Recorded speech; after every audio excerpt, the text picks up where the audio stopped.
지난주에 이어서 쭉 읽어보면서 이렇게 내용을 보도록 하겠습니다. 혹시 이렇게 책을 읽으시면서 궁금하셨던 거 있으시면 얘기해 주세요.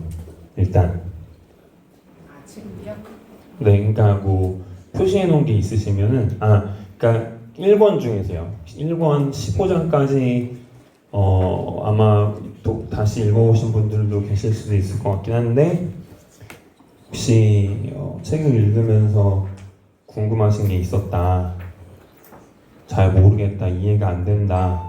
저도 이거 보면서 잘 이해 안 되는 거 있어요.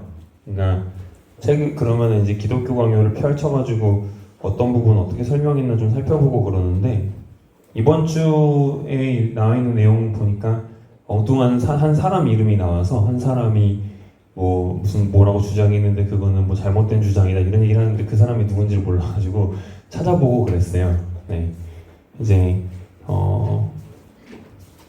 별로 할 얘기 없으시면은 그냥 제가 얘기할게요.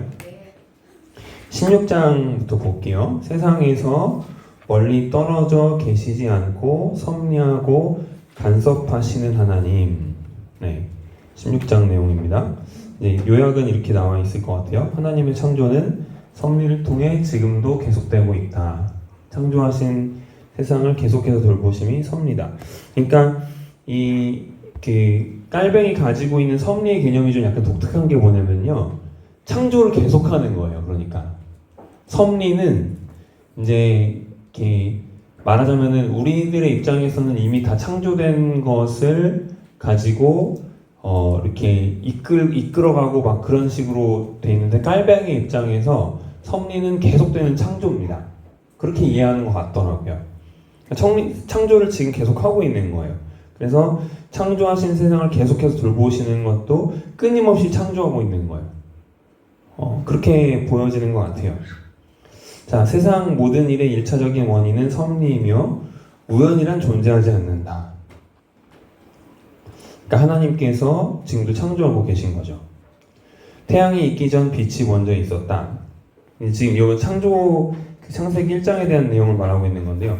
태양이 있기 전에 빛이 먼저 있었다. 그러니까 저희들이 일반적으로 생각할 때는 태양이 있어야 빛이 있을 것 같은데 그렇잖아요. 태양이 떠야지 빛이 있으니까. 근데 하나님의 입장에서는 빛을 먼저 만들고 그 다음에 태양을 만드셨어요. 좀 특이해요.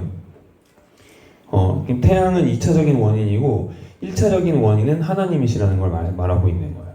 하나님께서 기본적인 셋업 후에 광명체들을 만드신 것을 볼 때 우리가 어떤 광명체들에게 있는 것은 이제 2차적인 것이다, 뭐 그렇게 이야기하는 거죠.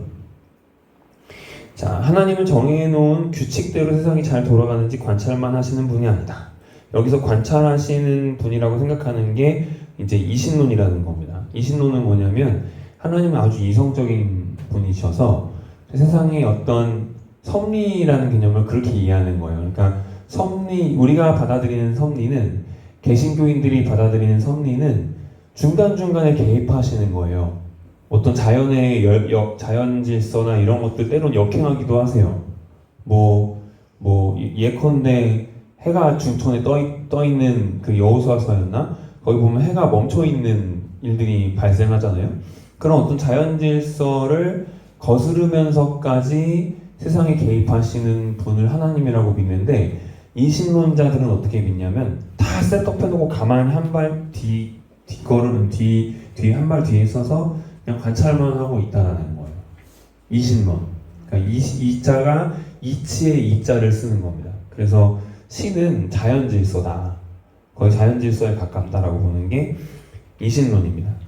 어떻게 보면은 굉장히 좀 그럴듯해 보이기는 하죠. 그러니까 이게 유신론적 진화론을 이렇게 옹호하는데 굉장히 비슷한 위치에 서 있는 거라고 할 수 있어요. 하나님이 처음에 빅뱅 시켜놓고 나서 그 다음부터 그냥 가만히 계신다, 알아서 진화되도록. 이 유신론적 진화론이거든요. 그럼 중간중간에 뭔가 자연 질서를 어그러뜨려서 개입을 하시는 것 같은 그런 장면이 나올 때는 믿을 수가 없는 거예요. 어떻게 그럴 수가 있지?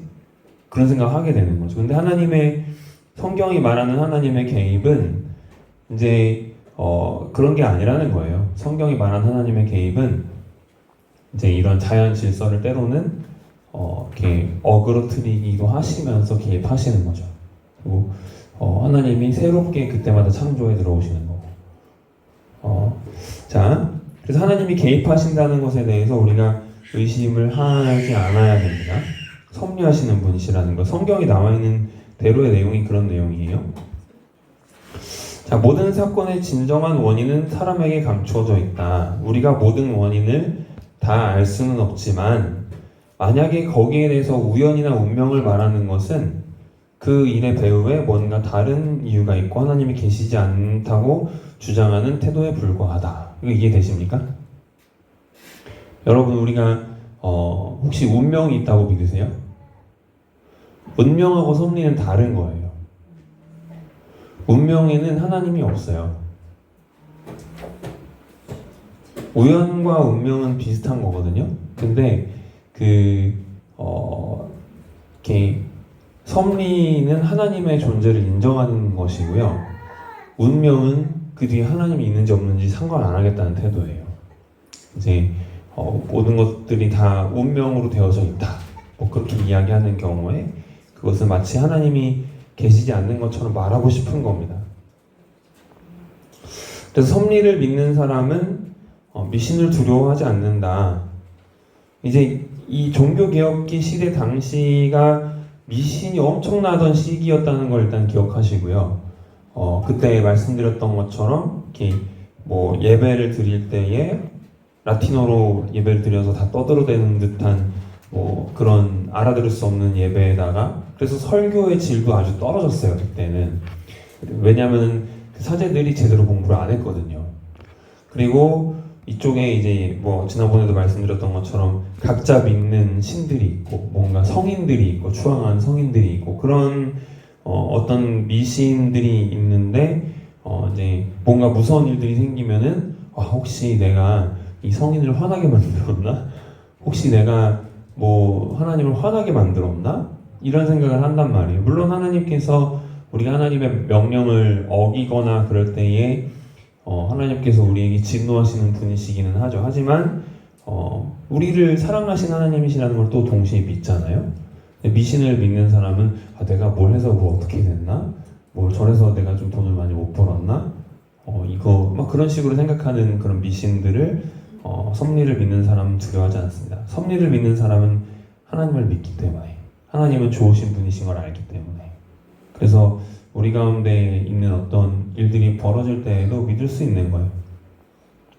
17장 섭리교리의 올바른 적용. 그래서 이해할 수 없는 사건 속에서도 하나님의 섭리가 역사하고 있음을 믿어야 된다. 우리 항상 어떤 큰 일이 벌어지면요 사람은 이해하고 싶어 해요. 그 일이 왜 일어났나 그러니까 그 불투명한 거를 원치 않거든요. 기본적으로 무슨 일이 있는지 원인을 알아야 된다고 생각해요. 그래서 뭐 이제 큰 재난적인 일들이 있을 때 하나님 대체 왜 이렇게 물어보잖아요. 그 이유는 알고 싶고 이제 알아야 투명하다고 생각하기 때문이죠. 믿는 사람들은 그런 일들이 있을 때에도 뭔가 하나님 뜻이 있겠지. 이제 그래서 불안하지 않고 뭔지는 몰라요. 근데 불안하진 않아. 그런 차이가 있습니다. 뭔지는 모르지만 불안하지 않아요. 왜 이렇게 웃으시죠? 혹시 미신 믿으시는? 근데 여기 보세요. 하나님의 섭리는 인간의 의무를 배제하지 않는다. 이게 무슨 말이냐면은 미리 작정해 두셨다면 인간의 노력이 무슨 소용이 있나라고 말하는 사람들이 있습니다. 이제 운명과 섭리를 헷갈릴 때 그럴 수 있어요. 운명은 미리 정해져 있는 거니까 그 운명을 거스를 수 없다라고 생각하는 거잖아요.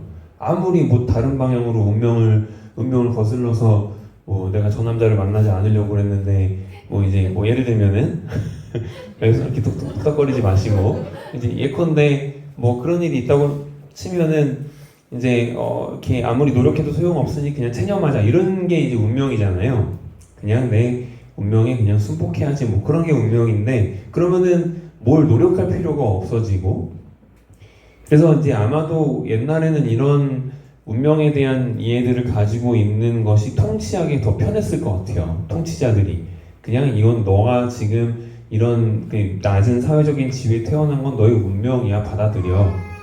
이런 운명론이 아마도 통치자들의 입장에서 더 편했을 것 같다는 생각이 드네요. 근데 하나님의 섭리는 이제 그런 운명과는 다르고, 그래서 하나님께서 섭리하시지만 인간의 자유의지를 통해서 섭리하신다라는 그런 차이점이 있습니다. 이게 아주 어려운 부분이에요. 미리 다 작정해 두셨으면은 우리가 무슨 노력을 해도 무슨 소용이 있나 생각할 수 있지만, 하나님은 우리가 계획하고 일을 진행해 나가는 모든 과정을 사용하셔서 자신의 뜻을 이루신다는 거예요. 그래서 깔벤과 루터나 이런 종교개혁자들이 당시 직업윤리를 굉장히 많이 강조했거든요. 그러면서 만인 제사장설도 이야기한 건데, 그래서 깔벤에게 어떤 사람들이, 깔벤은 예정론자였기 때문에 그 하나님께서 뭔가 구원할 사람과 구원받지 않을 사람을 나눠 놓으셨다고 생각했어요, 깔벤은. 그러면 그런 생각 갖고 있으면은 미리 다 정해져 있는데 노력해서 뭐 하냐, 이런 얘기를 한단 말이에요. 근데 깔뱅의 대답은 뭐였냐면은, 그럼에도 불구하고 열심히 일해라. 있는 힘을 다해서 하나님을 위해서 하나님께 영광을 돌려라. 왜냐면 너가 뭐 이제 육이 됐는지 안 됐는지는 몰라. 알 수가 없고, 다만 우리가 살아가는 삶을 통해서 하나님께 영광을 돌림으로써 그걸 확인해 나갈 수 있는 과정이 있는 거지, 뭐 미리부터 다 정해져 있는 걸 알고 그거를 정해져 있는 걸 알 수 있는 건 아니야. 그러니 너는 그런 생각은 잠깐 접어두고 일 열심히 해. 지금 하고 있는 일을 통해서 하나님께 영광 돌려. 이게 깔뱅이 대답이었어요. 그러니까 우리가 하나님의 섭리에 대해서 이해할 때 미리 정해두셨다라고 생각하면은 우리 뭐 열심히 해서 뭐해, 어차피 정해져 있는데, 이게 이런 태도가 아니라는 거예요. 그럼에도 불구하고 우리는 우리의 의무를 다해야 된다. 그게 깔뱅이 가지고 있는 섭리론입니다. 운명론과 완전히 다르죠, 그죠? 이해되세요? 그래서 하나님께서 모든 일을 섭리하시지만 인간에겐 그럼에도 불구하고 자유의지가 있어요. 그래서 자신이 죄를 짓는 죄의 책임도 인간에게 있다라고 이야기를 할 수가 있는 겁니다. 악의 존재에 대해서 하나님께 책임 돌릴 수가 없어요. 사람이 죄를 짓는 것을 통해 하나님께서 자신의 뜻을 이루시기도 합니다. 그런 얘기를 이제 여기 로마서에서 하거든요. 하지만 그렇다고 해서 자신이 욕망에 끌려하는 행동을 하나님의 뜻이라고 말할 수는 없는 거예요. 이게 너무 어려운 부분이죠, 그죠? 그죠? 여기 한번 보세요. 이 로마서 3장 5절에서 8절, 그러니까 저희 지금, 이런 얘기를 하는 사람들이 있었어요. 보세요. 우리 이 왼쪽에 있는 거는 개역 개정판인데, 개역 개정판 성경이 좀 이해하시기가 좀 어려워요. 따옴표 같은 게 없어가지고. 그래서 이제 보실 때는 항상 이 웬만하면은 세번역 성경도 같이 보세요. 그러면 이해가 훨씬 쉬워요. 자, 그런데 우리의 불의가 하나님의 의를 드러나게 한다면 무엇이라고 말하겠습니까? 우리에게 진노를 내리신 하나님이 불의하시다는 말이니까. 이게 무슨 말이냐면은 우리가 죄를 지었어요. 죄를 용서해 주시는 하나님은 아주 의로우신 하나님이시죠. 그러니까 내가 죄를 지은 게 하나님을 아주 의롭게 만드네. 내가 죄를 짓는 건 잘못이 아니구나, 이런 생각을 하게 되는 거예요. 궤변 아니에요? 이해되세요? 네. 자, 내가 죄를 지었는데 큰 죄를 지었어요. 그래서 하나님 앞에 엎드렸어요. 그래가지고 잘못을 구하고 하나님께서 의로우신 분이시고 나는 죄인이라는 사실을 고백함으로써 하나님을 의롭게 했어요. 그랬더니 어떤 결과가 나냐면은 우리의 불의가 하나님의 의를 드러나게 하는구나. 그러니까 죄를 열심히 짓자. 왜냐면 하나님께 영광 되는 일이니까. 이런 말도 안 되는 얘기를 하는 사람들이 있었던 거예요, 당시. 그리고 바울이 그렇게 말한다고 주장하는, 그러니까 바울의 신학이 이런 거였다라고 주장하는 당시 유대인들이 있었던 겁니다. 그래서 로마서에 이런 얘기를 하는 건데, 이것은 내가 그래서 사람들이 말하는 방식으로 내가 말해본 것입니다 라고 하는 거예요. 이제 이거는 바울 자신의 얘기가 아니라 사람들이 이런 식으로 말을 했다라는 얘기를 하는 거죠. 절대로 그럴 수 없습니다. 만약 그렇다면 하나님께서 이 세상을 어떻게 심판하실 수 있겠습니까? 그러니까 무슨 말이냐면은, 우리 인간이 죄를 지어서 하나님께 그것이 의로움이 된다면 그 인간의 죄를 심판하실 자격이 하나님께 없지 않냐 라는 얘기입니다. 이해되세요? 잘 따라오고 계세요? 그러니까 우리가 죄를 지어서 죄를 짓는 게 하나님께 영광이 된다면 우리의 죄를 하나님이 심판하실 자격이 없다는 거예요. 하나님께 영광 됐는데 왜 그걸 심판해? 그거 하나님 잘못하는 거지 그러면. 그런 얘기를 하는 거예요. 이것도 지금 뭐냐면은 바울의 얘기가 아니라 이제 어떤 사람들이 그런 말을 우리가 그렇게 얘기한다라고 비방합니다라는 말을 하고 있어요. 이 본문을 잘 이해하셔야 돼요. 이 개역 개정판으로 보면은 아리송해요 이게. 그래서 여기서 지금 이 본문을 따서 말씀드리는 게 이거 설명하려고. 그래서 같은 얘기죠. 나의 거짓됨 때문에 하나님의 참되심이 더 분명하게 드러나서 하나님께 영광이 돌아간다면 왜 나도 죄인으로 판정을 받습니까?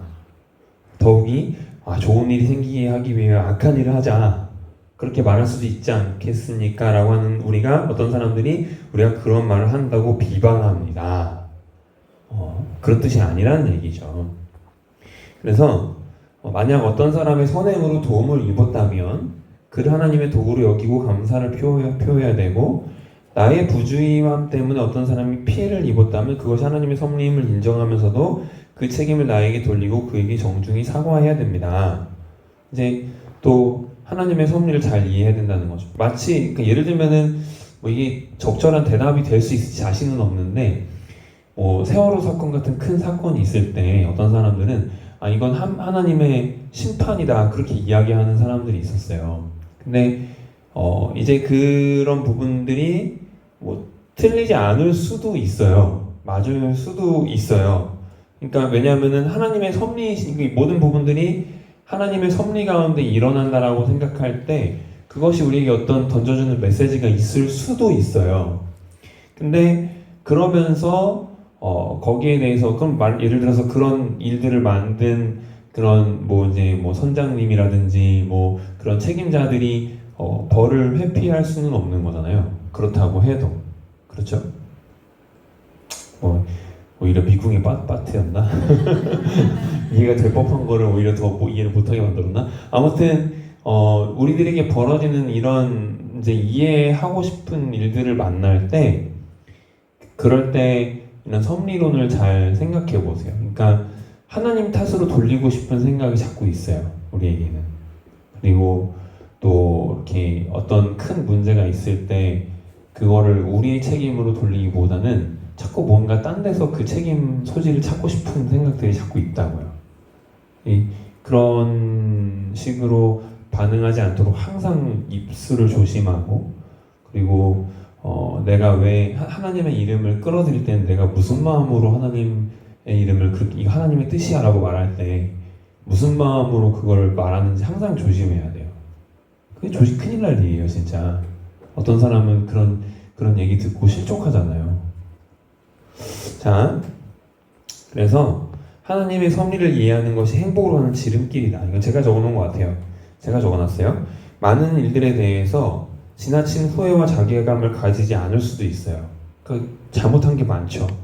잘못한 게 많아도 어떤 부분에서 그런 부분들 내가 잘못한 거 큰 죄를 지은 거 맞지만 돌아보니 이게 이때가 아니었으면 내가 하나님을 알 수 있었을까 싶은 때가 있습니다. 그러니까 그래서 그런 지나친 후회와 자괴감을 가지지 않을 수 하나님께서 섭리하시는 분이시기 때문에 내가 한 일에 대해서도 후회를 하긴 해야 되지만 지나치게 가지 않을 수 있고 또 반대로 내가 잘한 것에 대해서 교만하지 않을 수도 있다. 하나님의 섭리를 이해하는 사람들이 그래서 겸손할 수 있다라고 말씀드립니다. 그리고 이런 얘기도 있어요. 하나님께서 후회하신다, 돌이키신다라는 게 가능할까라는 질문에 대해서 가끔 이제 이거 전지전능에 대해서 이제 비판하는 사람들이 이런 얘기를 하는 사람들이 있더라고요.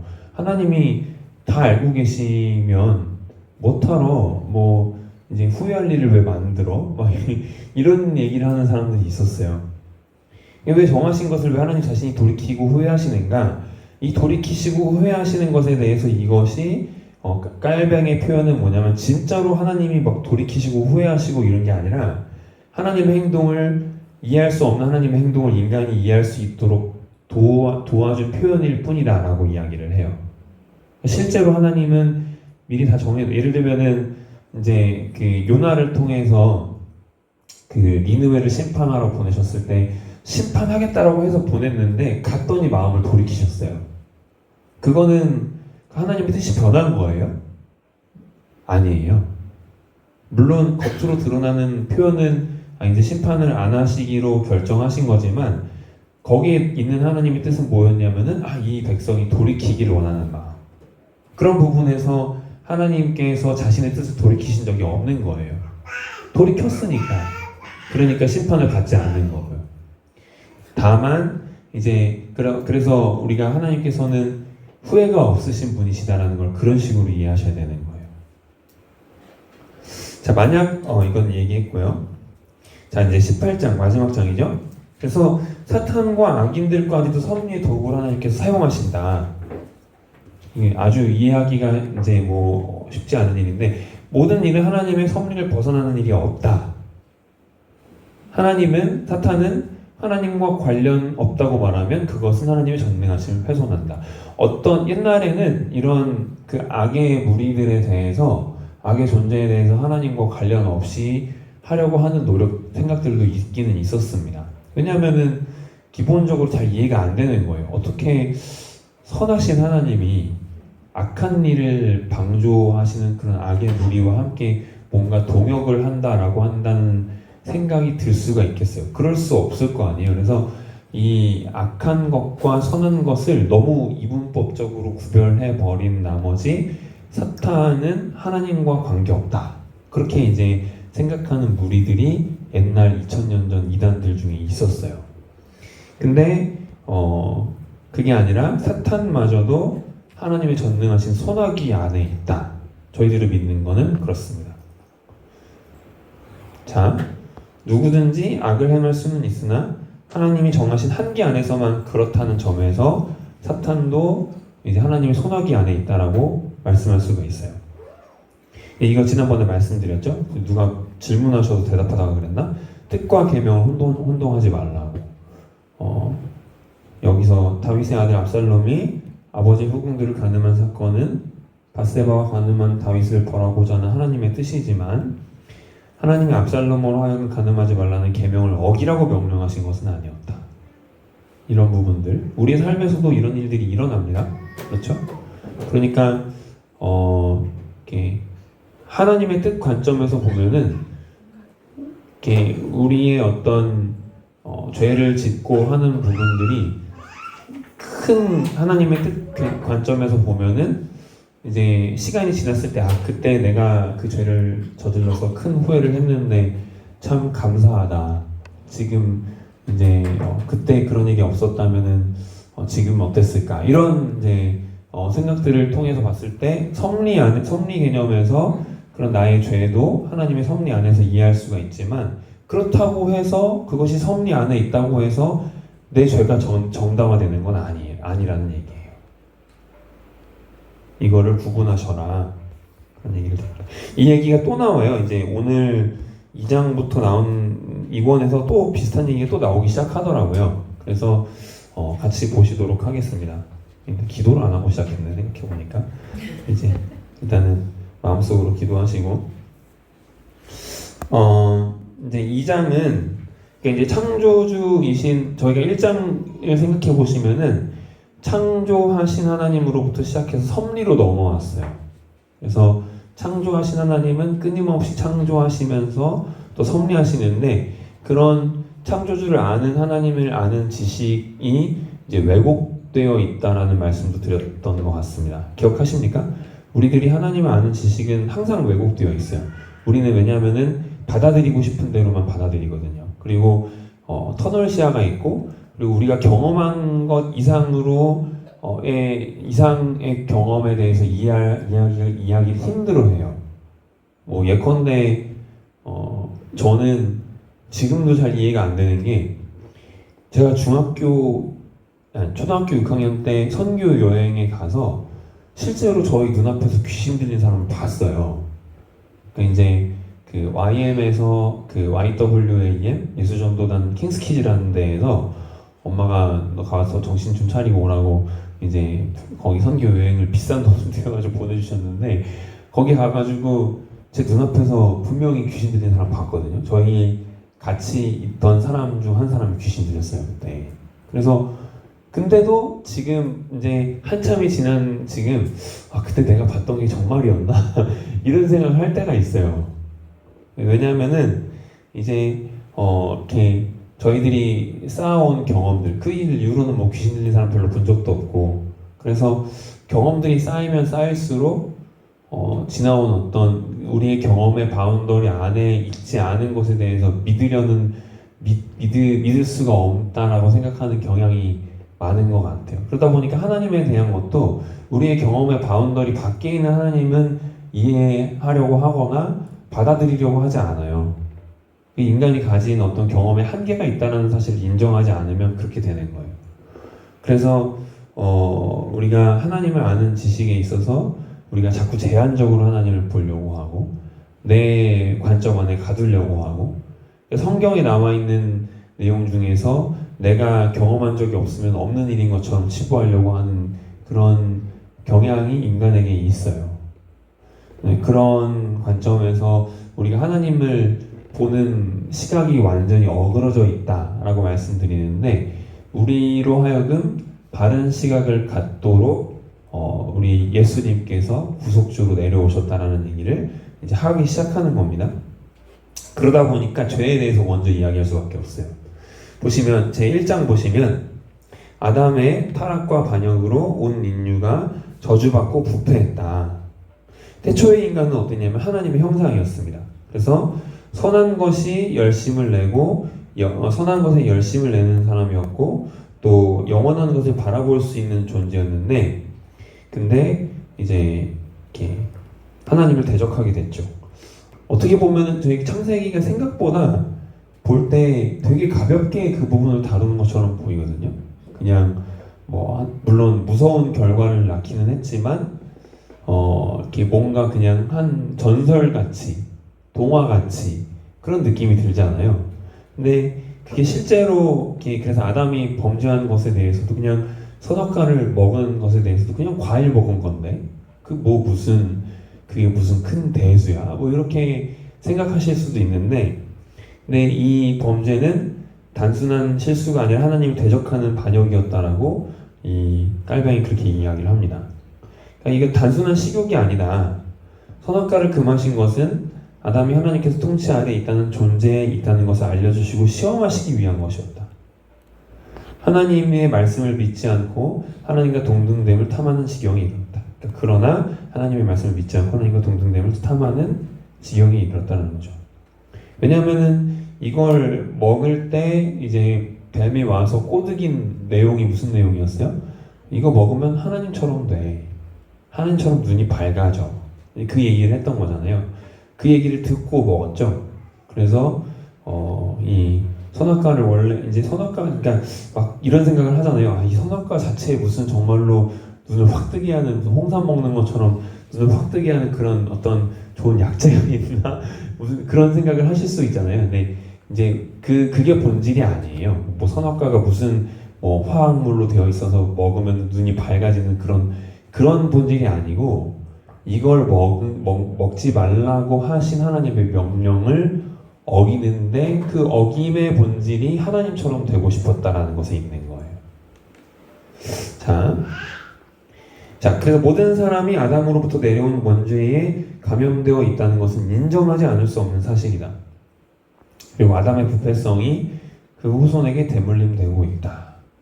이것은 본성상의 문제이지 행위상의 문제가 아니다. 이 부분이 중요합니다. 어떤 이단들은 아담의 후손들이 아담의 범죄를 모방했기 때문에 원죄가 대물림된다고 말한다. 그러니까 아담의 범죄를 모방하지 않으면 원죄가 대물림되지 않는다라고 보는 거예요. 그러니까 선을 행하면 되지 않냐. 근데 성경은 아담 안에서 모든 사람이 다 타락했다라고 이야기를 합니다. 그러면서 그리스도 안에서 모든 사람이 구원을 받는다라고 하는데, 위의 이런 논리대로라면은 그리스도를 모방해야 구원 얻을 수 있을 것이다. 그렇죠? 이건 말씀이고요. 성경 안에서는 아담 안에서 모든 사람이 타락했듯 그리스도 안에서 모든 사람이 구원을 받는다. 근데 아담 안에서 타락하는 게 아담의 범죄를 모방하는 거라면 그리스도 안에서 구원을 얻으려면 그리스도를 따라해야 되겠네? 그게 되는 거죠. 이런 논리는 옳지 않다. 어떤 행위적인 부분이 아니라 본성에 있어서의 타락을 말하는 거예요. 저희 그 교단의 세례 교육집에 교육서에서는 우리 본성이 타락함으로써 나오는 결과는 자기 이기주의로 빠지게 된다라고 말하고 있습니다.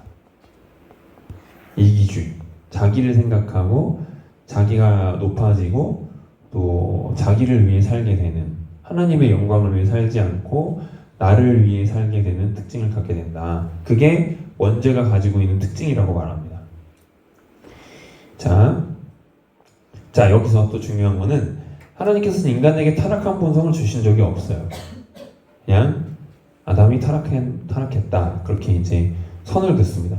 그럼 이제 약간 이해가 안 되는 거죠. 아니, 하나님이 지으신 대로 모든 만물이 돌아가야 되는데 아담이 타락한 것도 하나님 계획하신 게 아닐까?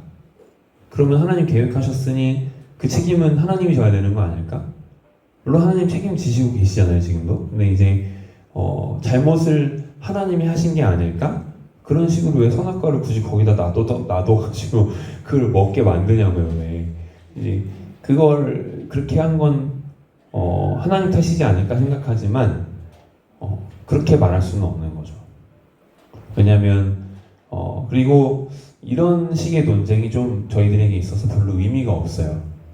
하나님 탓으로 돌리는 게 우리에게 아무런 유익함이 없어요. 그 돌려서 못 하겠어요. 하나님, 이거 하나님께서 선악과를 이렇게 하셔가지고 하나님 잘못한 거 아닙니까? 그렇게 탓하면 우리의 죄가 사라집니까?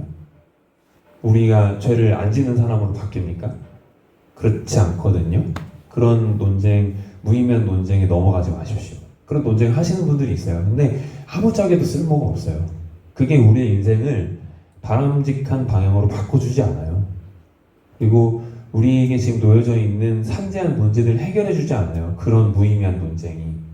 뭐 선악과를 이렇게 하나님 책임이다. 이런 논쟁. 아무짝에도 쓸모없는 논쟁은 넘어가실 필요가 없습니다. 근데 목사님, 네. 이게 논쟁으로서의 의미가 아니라 네. 전능하신 하나님이시고 네. 네. 하나님의 섭리 안에 이 인생이 있는 거라면 네. 그러니까 이 선악과를 따 먹을 거라는 걸 하나님이 몰랐냐는 질문을 네. 의문을 가질 수도 있는 거예요. 그럴 수도 있죠. 네. 그러니까 이게 그럼 이 아담이 범죄하게 되리라는 걸 하나님이 과연 모르셨을까?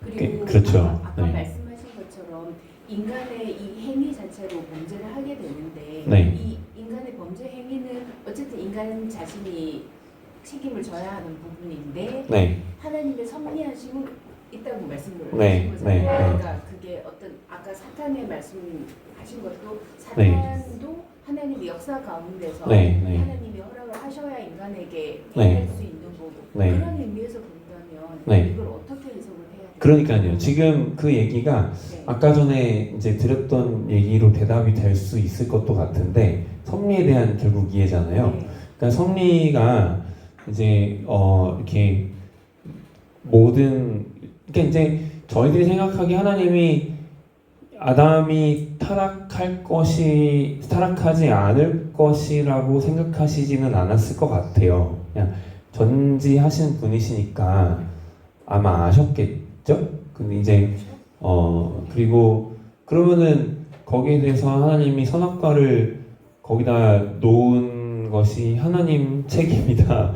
결국은 이렇게 이제 이어지게 될 수밖에 없고, 실제로 이제 그 뒷부분에서 이제 얘기를 하겠지만, 이게 저희들이 정말 이해하기가 어려운 게 요즘 벌어지고 있는 일들이랑 좀 비슷한 것 같아요. 그러니까 연대 책임에 대한 면에서 왜 원인 제공을 하느냐, 이제 원인 제공을 하지 말았어야 되는 거 아니냐, 이제 이런 뭐 실제로 재판에 가면은 이제 그렇게 얘기를 하잖아요. 이제 어떤 일들이 있는데, 이 사건이 있는데 여기에 대해서 A라는 사람이 실제로 실행을 했는데 A를 사주한 사람이 있고, 아니면은 그렇게 어떤 환경을 만든 사람이 있고, 그러면 그 사람도 연대 책임을 져야 되고, 그래서 줄줄이 엮여 들어가니까 하나님도 어떻게 보면 그런 연대 책임을 지셔야 되지 않냐, 그렇게 이제 그러고 그렇게 말하고 싶죠, 그 저희는, 그죠?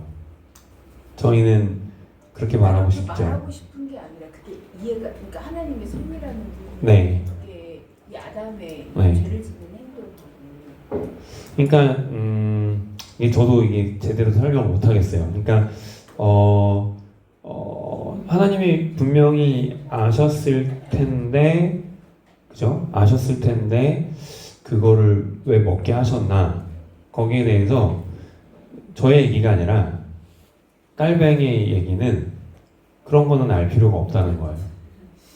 이제 근데 여기서 네. 궁금한 점 하나 있는데, 네. 그러니까 물론 우리 개신교라든지 우리 교단이 깔뱅이 이론을 네. 하지만 네. 그러면 과연 네. 깔뱅은 네. 이 모든 이 이론에 네. 대해서 네. 이 사람의 이론이 다 옳다고만 할 수가 있느냐? 이제 물론 그럴 수 있죠. 그래서 이제 여러 그 학자들이 이제 이후에 뭐 이런 부분들에 대해서 이야기한 사람들도 있었을 거예요. 근데 이 섭리에 대한 부분은 이제 뭐 많이 다뤄지는 주제는 아니었고, 이제 특히 어려운 그런 무슨 세월호 사건 같은 일들이 있을 때 이제 많이 이제 나타나는 얘기가 되긴 하는데, 이제 여기에 대해서 무슨 시원하게 답한 사람은 아마 없을 겁니다. 거기에 대해서. 그리고 답을 해도 별로 의미가 없고요. 이제 뭐 아까도 말씀드렸던 것처럼 하나님께서 이제 우리는 궁금하죠. 그게 궁금하긴 궁금한데 왜 하나님께서 섭리하시는 분이시면은 다 알고 계셨을 텐데 왜 그걸 미리 안 막으셨을까 궁금하시죠. 근데 미리 막았으면 좋았을 것을 하는 마음이 좀 있는 거고, 그리고 그냥 솔직하게 말씀드리면 이제 모르겠어요. 저라면은 이제 내가 만약에 그런 아담의 입장에 있을 때 왜 그거를 왜 만들어가지고 이 사단을 이런 하나님 책임으로 좀 돌리고 싶은 마음이 생길 것 같아요. 근데 이제 그게 아무튼 성경이 말하는 바는 선악과를 만든 거 먹지 말라고 명령하시는 것이 하나님께서 잘못하신 거는 아니다 라고 생각이 되는 거고, 먹지 말라고 얘기하셨거든요. 그러니까 그럼 놓지를 말지 라고 하면 거기까지는 또 어떻게 이제 해야 될지 모르겠지만 아무튼 먹지 말라고 하셨고, 근데 인간은 자꾸 그걸 범하고 싶어요. 먹지 말라 그러면 먹고 싶고요. 그리고 하지 말라고 하면 하고 싶고요. 네. 이런 부분에 대해서, 그러니까 이제 저희들이 그리고 이제 지난번부터도 계속 말씀드렸던 게 아무튼 이제 아무튼 권사님이시죠, 그죠? 권사님께서도 아마 하나의 숙제이실 수도 있을 것 같은 게 이게 궁금하신 이유가 있으실 거라고 생각이 되고, 잘은 모르겠지만. 옛날부터 계속 네네네. 네. 강의를 이렇게 들으면 네. 이게 대두되는 문제인데 네. 이해가 안 되니까 네네네. 이제 이러고 네, 잠깐, 네, 말씀하세요. 네, 저도 그와 같은 말씀을 읽다 보면 네. 그런 걸 전에게 했던 적이 있었던 것 같아요. 네. 지금 나눔하면서 제가 이제 드는 생각은 저는 그때 이걸 제 나름대로 찾았던 방법으로 하는데 선악과를 하나님 주신 이유는 하나님은 창조를 주시고 네. 아담은 피조물이잖아요. 네. 근데 선악과는 그걸 구분하는 선이다. 내가 피조물 자리에 있어야 되는데 네. 피조물 자리를 벗어나는 행위를 했기 때문에 창조물 네. 자리를 탐하였기 때문에 네. 그거는 교만이고 네. 그렇게 저는 제 나름대로 해서 답을 찾았던 것 같아요. 그래서 네. 그 자리를 잃어버린 것 자체가 우리가 흙으로 지은 존재인데 네. 그거는 이제 피조물 자리에서 해야 되는 겸손함과 네. 그와 같은 부분을 잃어버린 행위, 네. 인간의 타락, 이제 네. 거기서 문제가 되지 않았나. 네. 뭐 그것도 하나의 이제 답이 될 수 있는데 이제 아마 권사님께는 속 시원한 대답은 안 될 거예요. 네. 그거는 정답으로 익히 이제 네. 그렇게 네. 학습되어지는 네. 상황이긴 한데 네. 네. 그러면 그게 하나님의 섭리 가운데서 네. 하나님의 섭리와 연결해서 네. 인간의 어떤 타락된 행동이 네. 그거 하나님 섭리 안에는 그 인간의 타락된 행동도 이미 예정이 되어 있으시다는 말씀이신 거잖아요. 그렇죠. 네. 네. 그러니까 알고 계신 거죠. 네. 그러니까 그 부분이 네. 저는 이게 그러니까 이제 이게 계속 돌아가는 질문이긴 한데 다시 운명론과 섭리론과의 글쎄요, 이렇게 말하는 게 맞나 모르겠어요. 저도 잘 몰라서 그냥 솔직히 잘 모르니까. 근데 그 사이를 왔다 갔다 하는 느낌인 것 같기는 해요. 그러니까 이제 이렇게 자꾸 여기에 집중을 하게 되실 수도 있을 것 같고, 그리고 일단 좀 더 보시면서 다시 생각을 해보시죠. 네. 자, 의지의 자유를 빼앗긴 인간의 상태. 그러니까 저희 자유의지가 있잖아요. 자유의지 있으시죠, 그죠? 네. 그죠? 근데 저희가 가지고 있는 자유의지는 이런 특징이 있다는 거예요. 악한 것을 선택하고 행하는 특징이 있다는 거예요. 그러니까 저희가 가지고 있는 자유의지가 타락해가지고 자꾸 나쁜 것만 선택하고 싶다라는 얘기예요. 그거 이해되세요? 이거? 이제 여러분 나쁜 것만 선택하고 싶으세요? 근데 우리는 나쁜 것만 선택하고 싶진 않아요. 솔직히 좋은 걸 선택하고 싶고 하나님을 기쁘시게 하고 싶어요. 근데 그게 고장났다라는 얘기를 하는 거예요. 우리는 좋은 걸 선택하고 싶은데 그래서 그런 선택을 하려고 하는데 그 선택에 자꾸 이렇게 나쁜 마음이 틈타요. 그리고 이제 그래서 결과적으로 항상 좋은 것만 선택하기가 어려워요. 그런 얘기를 한다라고 생각을 할 수 있을 것 같아요. 이제 우리의 의지가 그래서 이거 노예 의지론이라고 하나? 그래서 우리의 의지는 뭐 거의 노예 상태에 있는 것과 마찬가지다. 그리고 저희가 아시다시피 이제 뭐 워낙 계속해서 신앙생활 할수록 계속 도돌이표 되고 있는 부분들이 있으시잖아요. 이제 한 바퀴 돌아서 뭔가 나아질 것 같은데 다시 돌아오고 왜 똑같은 문제에 걸리면 계속 넘어져. 이 문제에서 평생 넘어져요. 평생. 이게 지금 이제 한 40, 50대 되셨지만 60대도 계시고 그러지만 20대부터 넘어졌던 거 계속 넘어지고 계실걸요? 거의 그래요. 이게 계속 똑같은 문제에 자꾸 넘어지고요. 이게 안 돼요, 그게 잘. 그래서 우리의 의지에 한계가 있다. 사람은 선한 걸 선택하기가 어렵다. 그리고 네, 일단 이제 본문에 나와 있는 내용만 할게요. 더 하고 싶은 얘기는 많지만, 자, 생명의 빛이 사람들에게 비춰졌지만 깨닫지 못한다. 그러니까 하나님께서 생명의 빛을 비춰졌지만 알지 못했다라고 요한복음에서 말하고 있어요. 그런 상황에 있는 사람들이 중생하지 않고서는 예수를 영접할 수 없는 거예요. 거꾸로는 예수를 영접해야 중생할 수 있어요. 이게 같이 간다라고 생각돼요, 저는.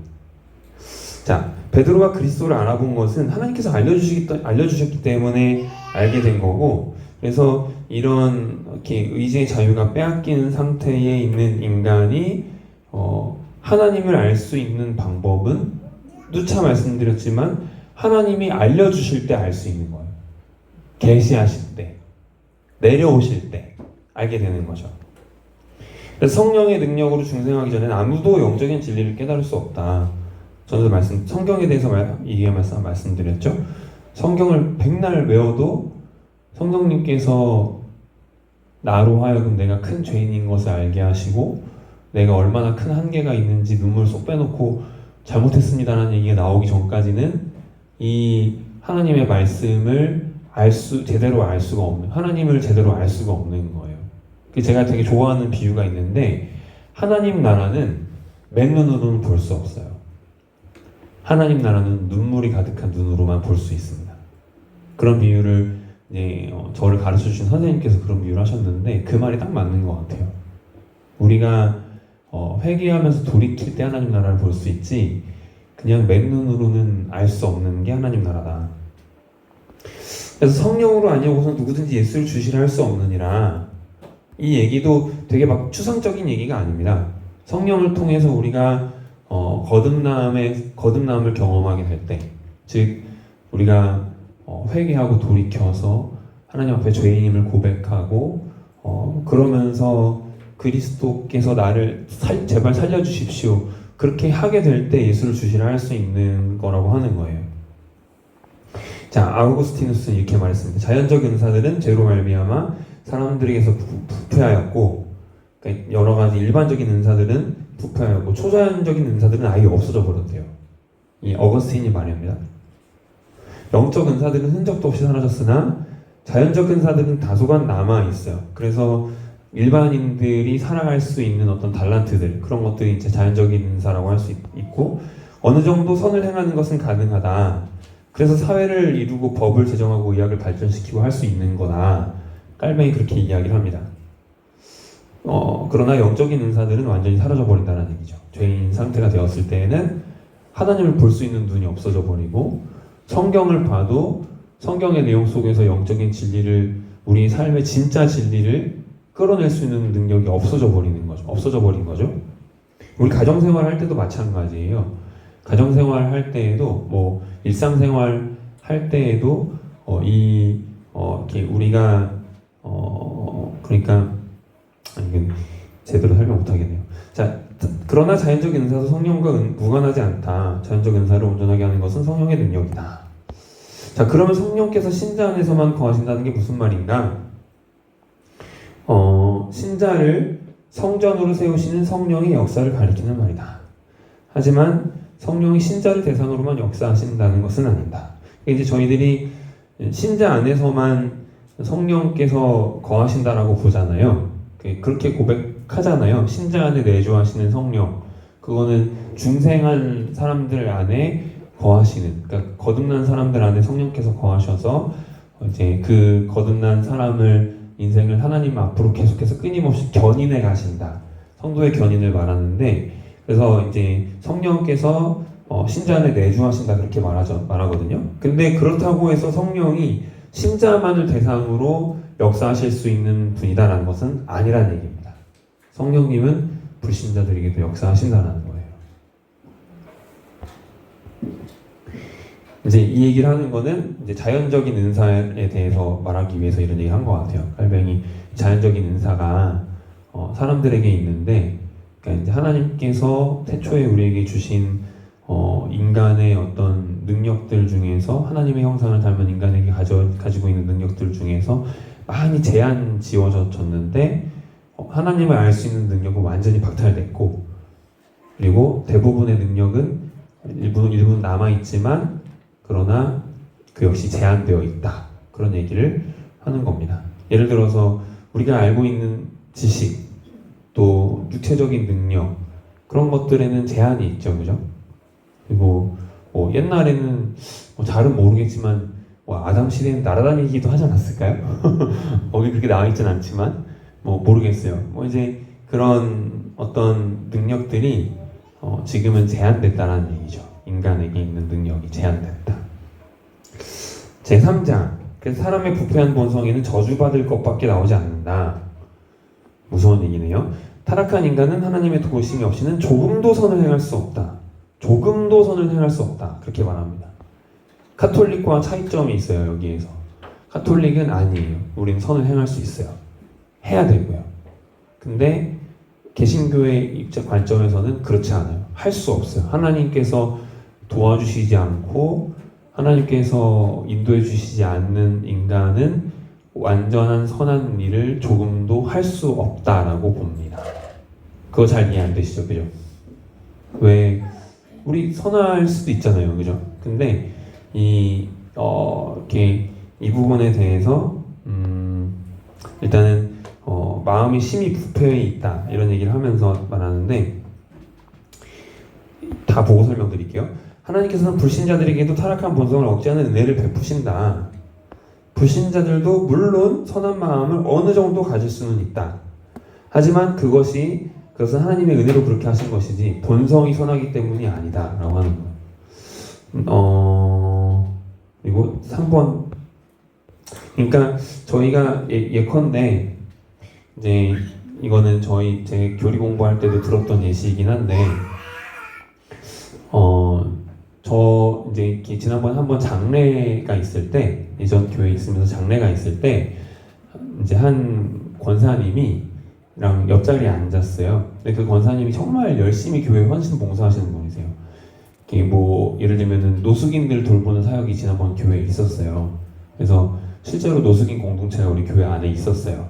그래서 이렇게 되게 신기하고 재밌는 게, 노숙인들에게 뭔가 아무튼 거주할 수 있는 어떤 주소를 주면은 그러면 이제 국가에서 지원을 받을 수 있더라고요. 이 룰을 알고 있는 경찰관 집사님이 그것을 아시고 이제 이 사람들을 다 모아가지고 교회 사택 중에서 안 쓰고 있는 지역 곳이라든지 거기다가 이제 거주하게끔 하고 이제 이렇게 뭐죠? 이제 주소를 받게 해서 국가의 지원을 받을 수 있도록 도와주면서 이들 모임을 만들고, 그래서 이 모임에서 예배를 매주 드리면서 알코올 중독이나 이제 다양한 문제들 있잖아요. 그런 문제들로부터 벗어날 수 있도록 계속 말씀을 전하고 하는 역할을 한 집사님이 하셨는데 진짜 대단하신 분이셨어요. 근데 그분의 공동체를 섬기도록 저희 교회에서 배정한 한 권사님이 있으셨는데 아주 오랫동안 이제 그 노숙인 공동체를 섬기면서 밥도 해주고 이제 노숙인들의 엄마 같은 역할을 하시는 분이셨어요. 그분이 이제 장례식장에 가는데 장례식장에 그렇게 가는데 자기는 진짜 너무 큰 죄인인 것 같다는 거예요. 그리고 노숙인들을 보면은 오히려 노숙인들이 더 의인 같대요. 노숙인들이 더 마음이 맑고 또 순수하고 순진하다 그런 얘기를 하시는 거예요. 그런 얘기 하면서 아니 왜 그런 생각을 하시냐 이렇게 여쭤봤더니 최근에 본인이 깨달은 내용이었는데 자기가 이렇게 평생 동안 자녀들을 위해 그렇게 기도를 많이 하셨대요. 그리고 실제로 자녀들 중에 한 큰아들인가가 막 사춘기 때 엄청 방황하다가 나중에 돌아와서 예수를 다시 영접하고 막 그렇게 된 사람이 있었고, 그래서 아들들을 위해서 엄청 기도를 많이 하셨대요. 근데 나중에 알고 보니 그게 자신의 욕심이었던 것을 알게 됐다고 했어요. 그러니까 이제 자녀들을 위한 기도가 물론 자녀들을 위한 기도인 거지만 동시에 나도 내가 좀 편하고 싶다 노후에 얘네들이 잘 돼야 내가 편할 수 있지 라는 생각을 하면서 기도를 했다라는 거예요. 그걸 보면서 자기는 되게 막 이렇게 뭐랄까 마음에 참 깨끗하지가 않고 하나님 앞에서 하는 일들이 참 깨끗하지가 않다 그런 얘기를 장례식장 가는 길에 그런 얘기를 하면서 저는 마음에 감동이 됐거든요. 참 좋은 권사님이시구나 그런 생각으로 이제 그 권사님을 만나 뵀었는데 실제로 그 가정이 되게 좋아요. 만나보면은 되게 뭔가 자녀들 분위기도 따뜻하고 되게 인간적이고 막 그래요. 이런 권사님이시니까 또 그런 것일 수도 있나? 아무튼 그러니까 이제 말씀드리고 싶은 건 뭐냐면 우리에게는 선한 마음이 있으면서도 동시에 그 악한 마음이 항상 같이 있다라는 거예요. 우리가 뭔가 선한 것을 원할 때 인간은 선한 행동을 하면서 그 안에 뭔가 다른 마음을 항상 같이 품는다는 거죠. 그게 이제 로마서에서 하는 바울의 얘기예요. 바울이 자기 안에 선한 마음과 악한 마음이 같이 갈등하는 것을 본다. 나에게 선한 마음도 있고 성령을 따라 살고 싶은데 육체의 소욕이 계속 같이 있어서 이 안에서 전쟁이 일어나고 있다는 것을 보면서 나는 참 곤고하다. 그래서 인간의 본질을 말할 때 인간은 철저히 선하지도 않고 철저히 악하지도 않고 선과 악이 혼재되어 있는 악함이다. 그렇게 이제 말할 수가 있을 것 같아요. 우리 주변에 있는 사람들도 보면은 선한 의도로 하는데 뭔가 악한 의도도 그 밑에는 사실 깔려 있고 내가 뭔가 원하는 게 있어서 그런 것들이 깔려 있고 그러잖아요. 근데 이제 그런 부분들을 잘 구분해서 볼 수 있는 것도 지혜로움이죠. 그러니까 이 사람의 선한 의도만 취하고 악한 의도는 또 일부러 모른 척 해주기도 하고 그런 것들이 이제 어떻게 보면 지혜로움일 수도 있고 이제 아무튼 그런 이제 분별 같은 부분들이 있어야 되는 거죠. 그래서 아무튼 불신자들도 그렇고 신자들도 그렇고 비슷해요. 이제 신자들이나 불신자들이나 다 선하면서도 악합니다. 불신자들도 착하게 살고 싶어하는 사람들이 있어요.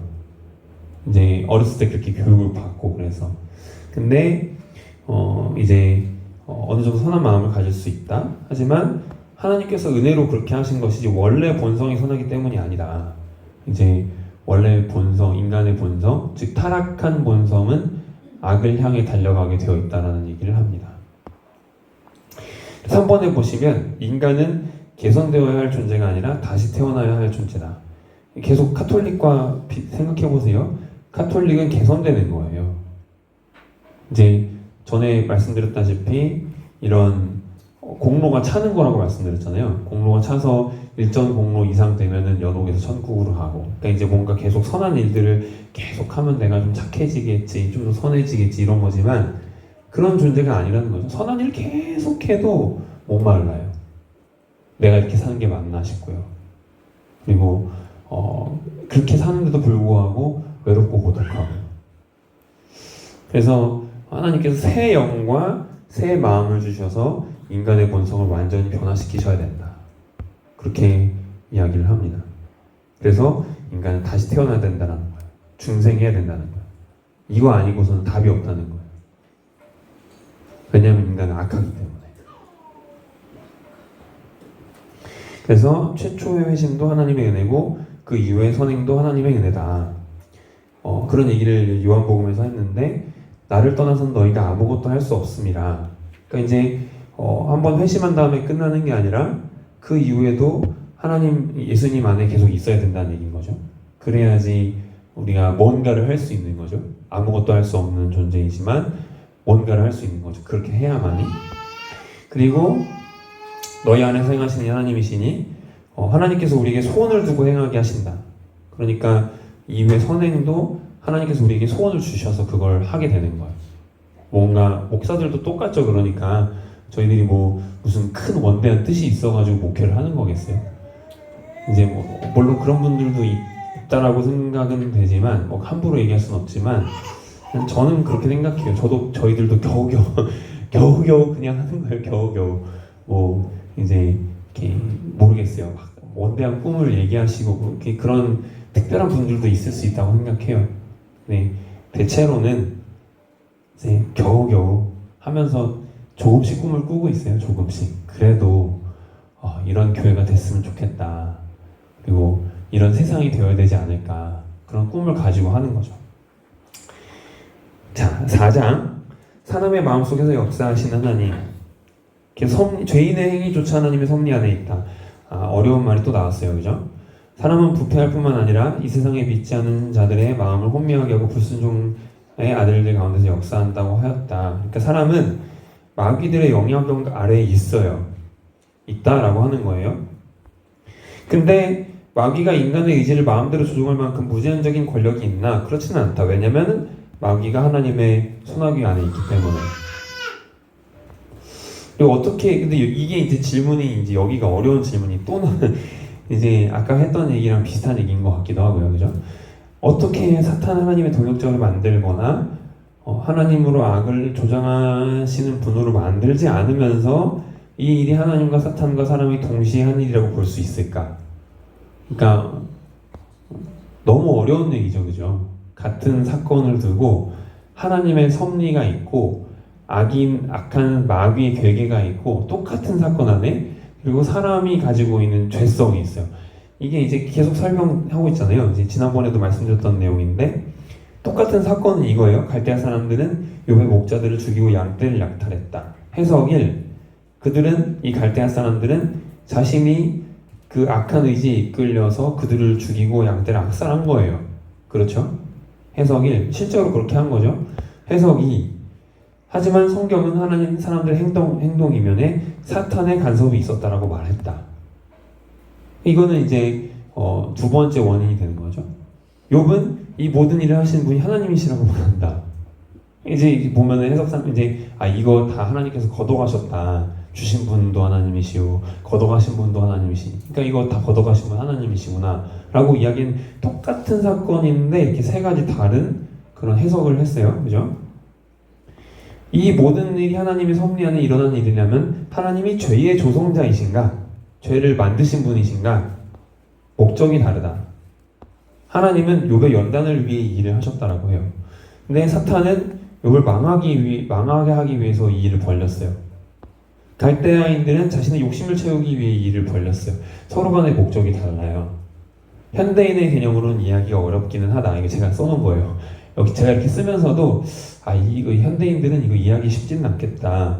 그래서 연대 책임 아까 얘기했지만 이런 경우에는 법정에서 연대 책임 묻게 되어 있기 때문에 이해하기가 쉽지는 않겠다라고 생각은 합니다. 그러니까 아무튼 그럼에도 불구하고 목적과 방법이 다르기 때문에 하나님의 의로우심 손상되지 않고 사람의 추악함은 더욱 두드러진다. 이제 깔뱅이 이야기입니다. 그러니까 어렵죠. 또 다시 미궁에 빠져들어가는 것 같죠. 그죠? 계속 볼게요. 하나님께서는 타락한 자들에게서 지혜의 빛을 거두시거나 그들에게 직접 악한 목적과 의지를 불러일으키신다. 타락하면은 일단 지혜의 빛을 거두세요. 어떻게 했냐면은 욥기에 많이 나와 있네요. 충성된 사람들의 물리치시며 늙은 자들의 판단을 빼앗으시며 만민의 우두머리의 총명들을 빼앗으시고 그들을 길없는 거친 들에서 방황하게 하시며 총명을 빼앗고 판단을 빼앗고 이제 지혜롭게 살지 못하게 되는 거죠. 왜냐하면은 이기적으로 살게 되기 때문에 일단은 확실히 다각도로 어떤 사건을 다각도로 판단할 수 있는 능력이 확실히 사라지는 것 같아요. 저희들이 살면서 그나마도 그냥 성숙해 나가는 것은 이걸 내 관점에서만 보지 않고 다른 사람들의 관점에서도 조금씩 보게 되는 게 성숙해 나가는 거다. 그런 생각을 하고요. 직접 악한 목적과 의지를 불러일으키시기도 한다. 성경에 나와 있는 내용이요. 바로의 마음을 완악하게 하셨어요. 처음에는 이게 신기한 게 처음에는 바로가 자신의 마음을 완강하게 했어요. 근데 나중에 한 4차인가 5차 지나니까 이제는 하나님이 바로의 마음을 완강하게 하신다라고 나와요. 하나님이 그 마음을 완고하게 하셨다. 그래서 직접 그렇게 하실 수도 있는 거죠. 자, 5장 자유의지를 변호하는 자들에 대한 반론. 그러니까 이게 무슨 말이냐면요. 그러니까 인간이 죄를 지을 수도 있고 죄를 짓지 않을 수도 있다라고 생각하는 사람들이 자유의지를 말하는 사람들입니다. 그러니까 이거는 이 당시에 이제 깔뱅이 마주했던 그런 자유의지, 예를 세르베투스인가 뭐 그런 이제 그러니까 인간에게는 하나님, 예수님을 충분히 따라갈 수 있는 능력이 있다라고 본 사람들이 있었어요. 그러니까 인간은 예수 그리스도의 모델을 따라 살아야 되고, 물론 살아야 되죠, 그죠? 살아야 되고 그렇게 해야 구원을 받는다라고 이야기한 이단들이 옛날에도 있었고 지금도 있어요. 그리고 지금도 암암이 있어요. 보이지 않게 우리도 그렇고요. 우리도 왠지 예수님의 뜻대로 못 살면은 벌 받을 것 같고 막 그런 생각을 하잖아요, 그죠? 이제 그런 것처럼 이렇게 우리는 뭔가 우리의 선택에 대해서 책임을 져야 되는데 그렇기 때문에 좋은 것을 선택할 수 있다라고 보는 사람들이 당시 있었습니다. 근데 자 보세요. 인간이 필연적으로 죄를 지을 수밖에 없는 이유는 스스로 타락하고 이거 요약 부분입니다. 스스로 타락하고 부패하기 때문이므로 하나님에게는 아무 책임이 없다. 인간은 악으로 기울어진 본성을 가지고 있으므로 형벌을 받는 것이 마땅하다. 상급을 받는 것도 마땅한데 그 근거는 하나님의 자비이다. 말이 어려운데요. 나중에 밑에 보시면 좀 더 알게 됩니다. 모든 사람이 전적으로 타락한 본성을 갖고 있지만 하나님의 은혜는 의인과 죄인을 나눈다. 전적으로 타락한 자들에게도 성경의 교훈과 책망은 유익하다. 이런 내용들로 요약이 되는데 한번 보시죠. 또 선을 행해야 은혜를 받는 게 아니라 은혜를 받아야 선을 행할 수 있다. 이것도 있고요. 자, 인간에게는 자유의지가 있어요. 하지만 그 자유의지는 기울어져 있어요. 악한 것만 선택하고 행하는 악으로 기울어져 있는 이기적인 의지만이 남아있다라고 하는 겁니다. 이거 받아들여지십니까? 이해되세요? 자유의지가 있어요. 근데 고장났어요. 그래서 저희들은 이제 앞을 보고 가고 싶은데 바퀴가 달라요. 양쪽 바퀴가 한쪽이 더 커요. 그래서 이렇게 보고 이렇게 가는 거예요. 계속 이렇게 이쪽으로 가고 싶은데 계속 이렇게 가는 거예요. 이제 여기 계신 분들 중에서 아까도 말씀드렸다시피 20대 때부터 계속 반복해서 나를 괴롭혀온 나의 죄 문제가 있을 거라고, 뭐 10대, 20대 뭔가 좀 깨닫게 된 내 인생을 좀 고찰해 볼 만한 나이가 됐을 때부터 뭔가 벗어날 수 없는 문제가 있지 않냐라고 여쭤봤는데 이 문제로부터 무척 벗어나고 싶거든요. 안 돼요, 그게. 그거를 말씀드리고 싶어요, 여기서는. 그러니까 우리가 의지로 뭔가 우리의 생각을 조절할 수가 없어요. 우리의 자유로운 의지가 생각보다 많이 우리의 욕망에 귀속되어 있어요. 그래서 뭔가 내가 생각하면 할 수 있을 것 같고 막 결심하면 살도 뺄 수 있을 것 같고 그러지만 실제로는 그게 잘 안 되죠. 이제 그래서 그런 얘기를 하는 거예요. 우리에게는 이기적인 의지만 남아있다. 그리고 우리는 이렇게 하나님의 뜻대로 살 수가 없다. 살려고 애를 써봐도 그럴 수가 없다. 그 얘기를 하는 거예요. 성경에서도 그렇게 이야기하고 있습니다. 근데 하나님이 인간을 타락하게 하신 게 아니다라고 또 얘기를 해요.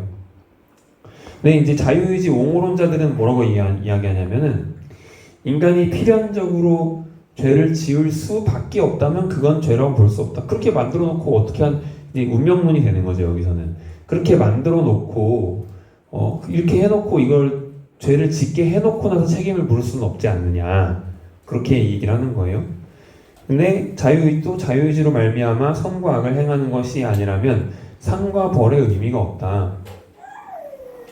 이제 노예 의지를 갖고 있기 때문에 이제 우리가 악을 행할 수밖에 없는 거기 때문에 거기에 대해서 벌을 주면 안 된다는 거죠. 우리는 이미 자유의지가 망가져서 어쩔 수 없이 계속 죄를 지을 수밖에 없는데 그럼 평생 벌만 받아야 되겠네? 그런 얘기를 하는 거죠. 그죠? 그거는 부당하다는 얘기예요.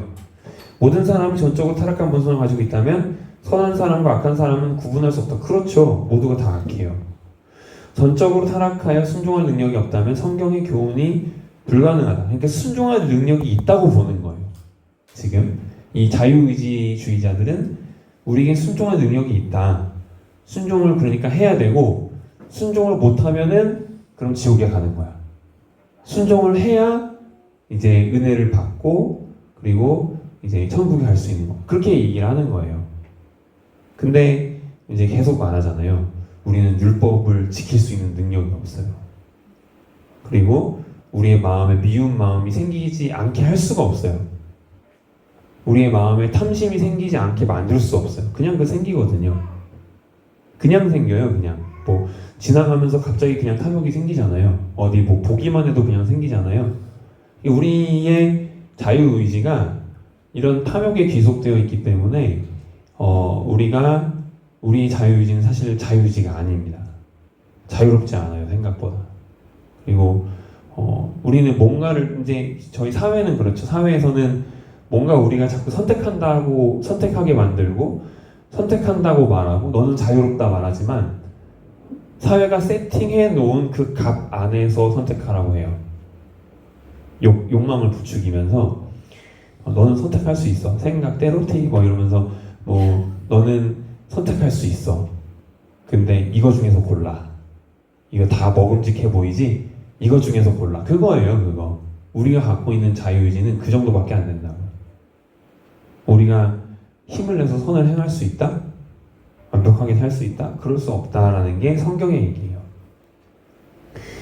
율법이 주어졌다면 율법을 지킬 능력이 인간에게 있다는 뜻이라고 자유의지론자들은 이야기하지만 성경은 율법을 지킬 능력이 인간에게 없다고 말한다. 그렇게 말합니다. 이제 여기 뒤에 십계명에 대해서 나올 거거든요. 자, 율법의 사용, 이거는 나중에 말씀드릴게요. 십계명에 대해서 나올 텐데, 자, 타락한 인간은 마땅히 그리스도를 통해서 하나님께 나아가야 한다. 하나님과 인간 사이의 중보자는 예수 그리스도밖에 없다. 구약시대 성도들도 예수님 때문에 구원받았다. 이거 받아들이기 참 쉽지 않을 수 있어요. 구약시대 성도들이 어떻게 예수님 때문에 구원을 받지? 예수님이 안 계셨는데? 거기 안 계셨는데 어떻게 예수님 때문에 구원을 받을 수가 있지라는 말을 깔뱅이 왜 했을까? 자, 보세요. 타락한 인간은 만물의 창조주로서 하나님을 깨닫지 못하게 되었다. 그래서 하나님은 그런 인간을 완전히 심판하지 않으시고 새로운 인류를 창조하시지도 않으면서 원래 있던 사람을 새롭게 하시는 방법을 선택하기 위해서 하나님과 인간 사이의 중보자 예수 그리스도를 세우셨다. 그래서 영생을 이루는 길은 예수를 믿는 길 외에는 없다라고 이제 말합니다. 자, 여기까지는 이해가 되셨을 거예요. 그렇다면 구약에는 예수님을 보지 못했으므로 구원을 못 받는가? 아니다 라고 이야기하면서 희생자사를 통해 하나님께 나아간다고 구약의 성도들은 생각했겠지만 그들에게도 중보자는 예수님이셨다라고 합니다. 예수님을 확연하게 알지는 못했겠죠. 예수님이라는 이름으로 알지는 못했겠죠. 그렇지만 그러는 중에도 예수님이 그 안에 계셨다라고 보는 거예요. 앞으로 이제 이 희생 제사도 그래서 이제 앞으로 오실 예수 그리스도를 예표하는 제사로서 약속된 것이기 때문에, 그러니까 이제 사실 뭐 제사를 통해서 우리가 무슨 죄사함을 실제로 받겠어요? 이 눈에 보이지 않는 죄가 양을 죽여서 양의 머리를 얹고 있으면 죄가 그냥 우리 생각은 그렇게 하죠. 이제 양에게 우리 죄를 전가시킨다라고 생각은 하지만 실제로 죄라는 것은 어떤 물리적인 실체가 있어서 이렇게 막 스멀스멀 무슨 아메바가 기어가는 것처럼 옮겨지고 막 그런 게 아니잖아요. 우리 어떤 생각과 생각 속에 있는 죄의 어떤 것들을 이런 의식과 약속을 통해서, 의식은 약속에 기반하고 있어요. 그러니까 이런 의식을 통해서 인간이 어떤 안수를 할 때, 이제 그 안수를 하고 그 양을 죽일 때 이제 그거를 이제 하나님께서 죄를 사해 주신 표로 약속한 거예요. 그런 이 의식을 통해서 약속을 한 거라고요. 실제로 이 의식이 무슨 힘이 있는 게 아니고, 의식이라는 어떤 물리적인 움직임에 힘이 있는 게 아니고, 이 의식을 이렇게 하면 너희들도 받아들이기가 쉽겠지? 이제 받아들이는 사람 입장에서도 그동안 많이 해왔던 방법이고, 아, 그걸 통해서 우리를 사해 주시겠다는 표징으로 삼으시는구나 라고 생각을 하게 되면서 그 의식을 하는데, 그 의식에 있는 약속과 예수 그리스도의 약속에는 연결성이 있다라고 말하는 거예요. 그래서 구약에서도 예수 그리스도를 볼 수 있다라고 깔뱅은 생각을 하는 겁니다. 그래서 구약의 선지자들도 신약과 동일한 진리를 선포했다고 우리가 주장할 수 있어요. 보라, 처녀가 잉태의 아들을 낳을 것이 그의 이름을 임마누엘이라 하리라 라고 하는 그런 약속을 아하스 왕에게 주셨어요. 아주 악했던 왕에게. 근데 이제 이런 약속을 주셨어요. 근데 그걸 믿으라는 얘기예요. 근데 이제 믿지 않고 그랬죠. 그래서 예수님을 아무튼 중보자로 의지하지 않는 믿음은, 신약에서의 예수님을 중보자로 의지하지 않는 믿음은 결국 구원에 이르는 믿음이라 할 수 없다. 그리고 신약에서의 믿음이나 구약에서의 믿음이나 그 믿음의 본질은 서로 다르지 않다. 그렇게 이야기를 합니다. 여기 이해되십니까? 피곤하시죠, 근데? 잠시 쉬었다가. 네, 잠시 쉬었다가 하기에는 15분밖에 시간이 안 남아서 그냥 할게요. 네. 네. 제7장 율법의 최종적 목표는, 그러니까 피곤하시면 스스로 쉬세요. 스스로 머리를 내려놓고 쉬세요. 아셨죠? 네. 잠깐 잊어버리고 있어야 되겠다 이제 멍 때리고 계시고. 자, 7장 율법의 최종적인 목표는, 오늘 이걸 하면서 내가 모든 걸 다 알아야 되겠다라고 생각하시면은 그러면은 다 이제 힘드실 거예요. 이제 그냥 한번 읽어본다, 맛보기니까. 뭐 맛보기지만 너무 어렵죠, 그죠? 네, 맛보기니까 그냥 한번 읽어본다, 그리고 조금 이해해본다, 그렇게 생각하시면서 접근해 들어보세요. 제7장 율법의 최종적인 목표는 그리스도의 오실 길을 예비하는 것이다. 율법은 예수님을 대체하지 않고 예수님이 오실 길을 예비한다. 하나님께서 제사를 받아주신 것은 희생제물들이 예수님을 상징하기 때문이다. 이건 이제 아까 했던 말이고요. 그죠? 도덕법의 기능은 첫째, 율법에 대해서 이야기하는 거예요. 도덕법의 기능은 첫째, 교만한 자들에게 하나님의 높은 기준을 제시하고, 둘째, 올바른 것에 관심이 없는 악한 자들을 위협하고, 셋째, 구원받은 성도들이 추구해야 할 거룩한 삶의 목표를 보여주는 것이다. 여기서 이제 10계명이 나오는데, 올해 연초에 이제 그 수요 아카데미에서 다루었던 내용들입니다.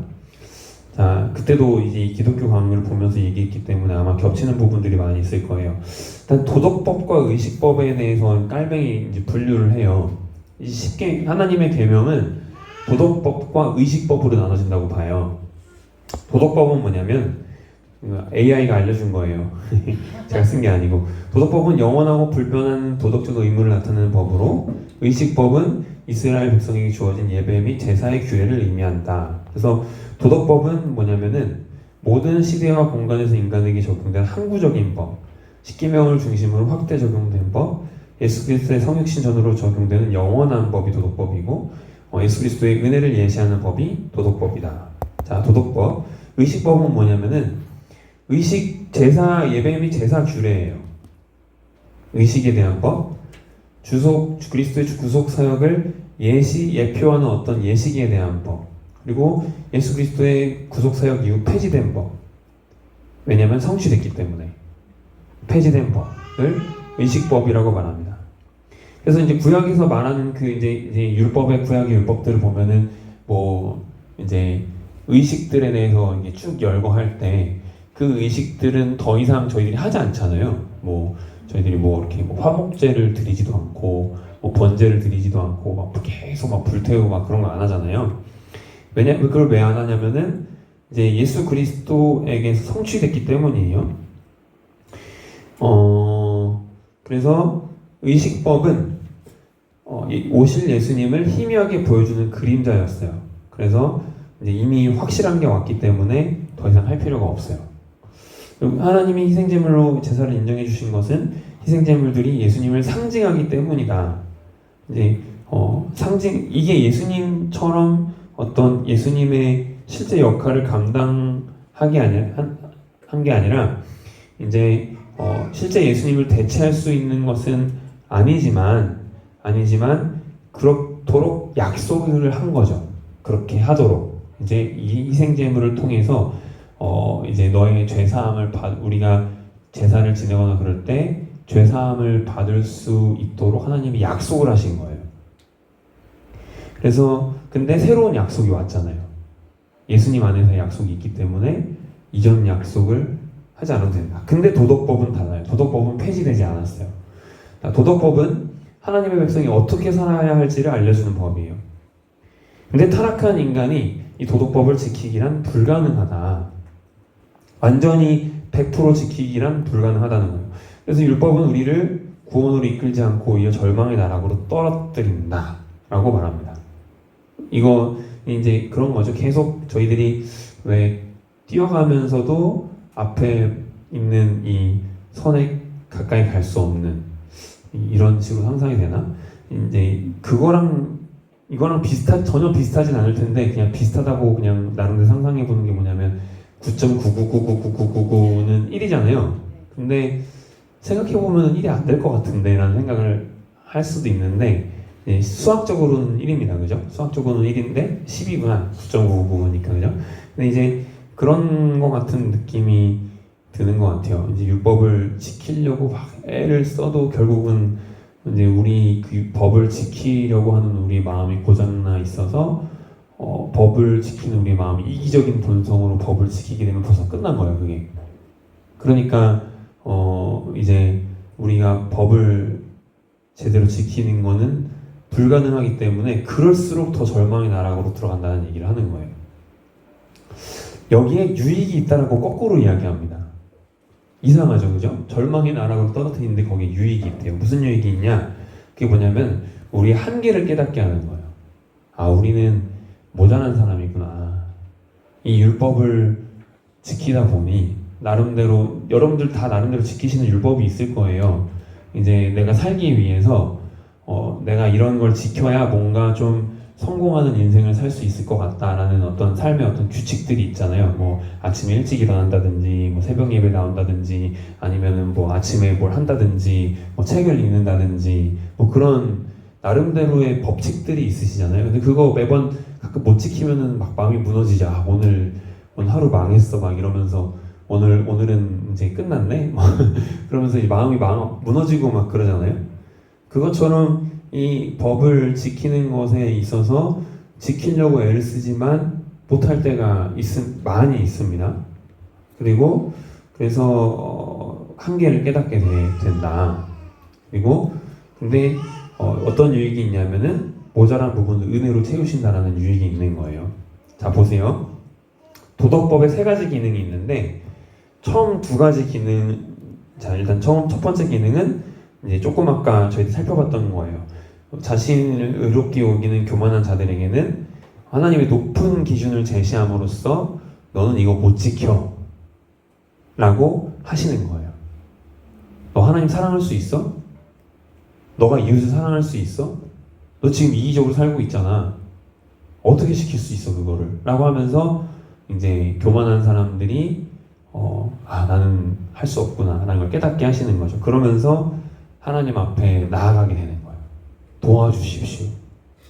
그리고 나아가서는 좀 더 심각해지면은 제발 좀 살려주십시오. 그렇게 가게 되는 거거든요. 자, 여기 보세요. 아우구스티누스가 이렇게 얘기했어요. 우리가 율법의 조건들을 이행하려 애쓰다가 우리의 연약함을 깨닫고 지칠 때 율법은 우리에게 은혜를 구하라고 명령한다. 그래서 이제 우리가 이 일들을 통해서 하나님 앞에 은혜가 필요한 자들인 걸 깨닫게 되는 게 율법의 초등 기능입니다. 자, 그 다음에 두 번째 기능이 있어요. 이건 사회적인 기능이에요. 약한 자들이 활개치지 않도록 위협하는 기능이에요. 이거 안 하면 너 벌 받을 거야, 저주 받을 거야 라고 하면서 이제 뭐 저희 사회법도 비슷하죠. 이거 안 지키면 너 감옥 가야 돼, 뭐 벌금 뭐 몇백만 원 내야 돼, 몇천만 원 내야 돼, 뭐 손해배상 해야 돼, 이런 얘기 사회법이 하잖아요. 그런 법이 있음으로써 우리가 그 법을 지키게 되잖아요. 그것처럼 악한 자들이 활개치지 않도록 하는 일반적인 사회적 기능이 있습니다. 세 번째 기능, 거룩한 삶의 목표를 보여준다. 그러니까 이제 이 율법을 통해서 처음에는 우리가 정죄를 당해요. 이거 너 못 지키지? 너 못 지켜. 그러면서 정죄를 당해요. 괴롭죠. 근데 그 괴로움 안에서 하나님을 만나고 하나님께 도우심을 요청하고 그래서 거듭난 사람에게 다시 율법이 다가오는데 그때 다가오는 율법은 나를 정죄하는 율법이 아니에요. 이 율법은 나로 하여금 하나님의 뜻을 따라 살도록 안내하는 법이 됩니다. 똑같은 율법인데 이런 세 가지 기능이 있는 거예요. 이걸 가리켜서 깔뱅이 율법의 제3사용이라고 말했어요. 제3사용. 율법은 폐지된 것이 아니다. 율법은 무용한 게 아니다. 의식법은 폐지되었지만 율법은 무용한 게 아니다. 그렇게 이야기합니다. 그러면서 이제 십계명 해설까지 보고 마칠게요. 이게 너무 길어서 도덕법의 핵심인 십계명 해설. 십계명은 모든 도덕법의 요약이다. 십계명을 바르게 지키기 위해서는 첫째, 십계명이 육체에만 관계된 것이 아니라는 것을 알아야 된다. 둘째, 십계명이 제육법의 형식으로 선포되었음을 알아야 된다. 셋째, 십계명이 두 돌판으로 구분되어 있음을 알아야 된다. 이 세 가지를 깔뱅이 이야기했습니다. 이게 무슨 말인지 모르겠죠. 제육법은 또 뭐고 뭐 육체에만 관계됐다는 게 무슨 말인지 이런 얘기를 모르실 텐데 보다 보면 알게 되죠. 자, 보시면 일단은 십계명을 지킬 때 뭘 더하거나 빼서는 안 된다. 왜냐하면 인간은 하나님이 주신 법을 자기에게 유리한 방향으로 가감하려는 본성이 있기 때문에 여기 나와 있는 내용 중에 하나라도 이거는 필요 없어 라고 말하면 안 된다는 거예요. 그걸 인간의 기준으로 판단하면 안 된다는 겁니다. 주어진 대로 받아들여야 된다는 거죠.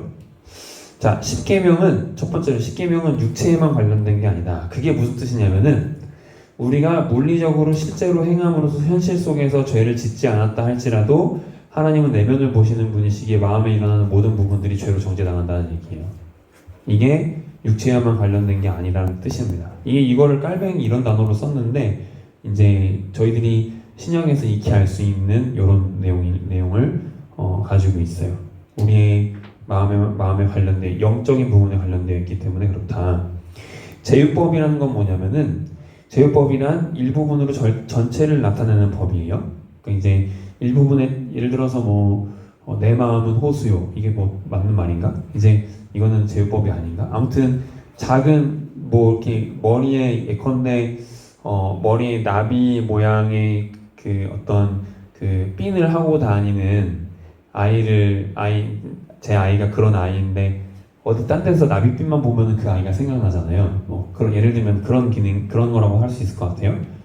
저도 모르고 막 말해요. 네, 어떤 거는 자, 십계명을 지킬 때에는 그 조항이 요약하고 있는 전체적인 의미를 생각해야 된다. 딱 그것만 볼 게 아니라 이게 가지고 있는 그 뒤에 있는 얘기들도 좀 알아서 해야 되지 않겠니? 이런 얘기를 하는 거예요.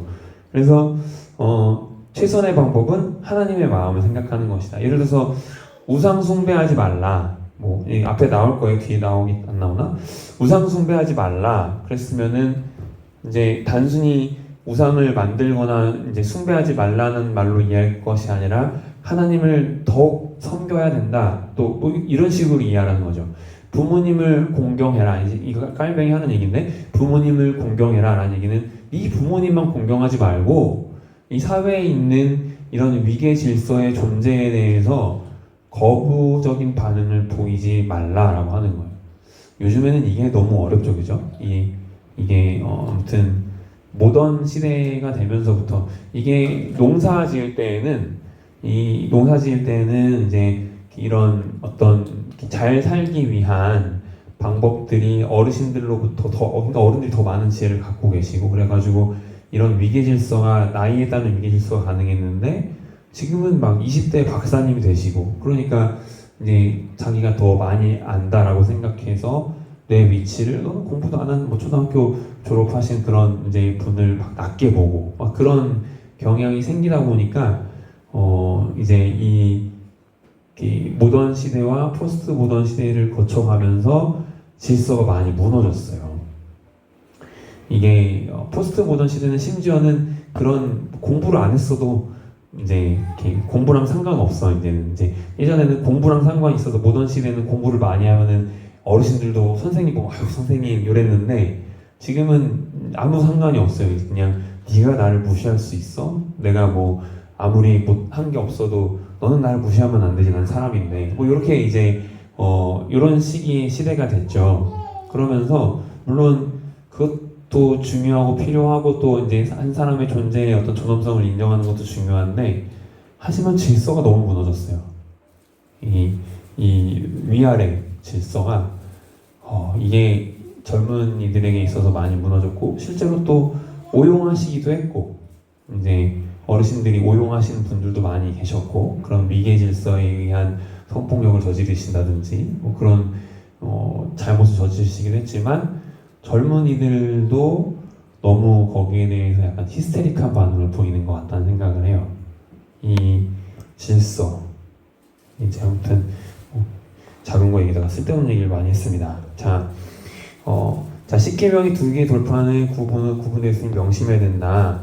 첫 번째 돌판에는 하나님을 경외하는 법을 다루시고 두 번째 돌판에는 이웃을 사랑하는 법을 다루셨다. 하나님을 예배하는 것이 모든 선행의 기초가 되고 하나님을 경외하지 않고서는 이웃을 참되게 사랑할 수도 없다. 우리가 이웃을 사랑하는 것과 하나님을 사랑하는 것은 항상 연결되어 있다라고 말씀드립니다.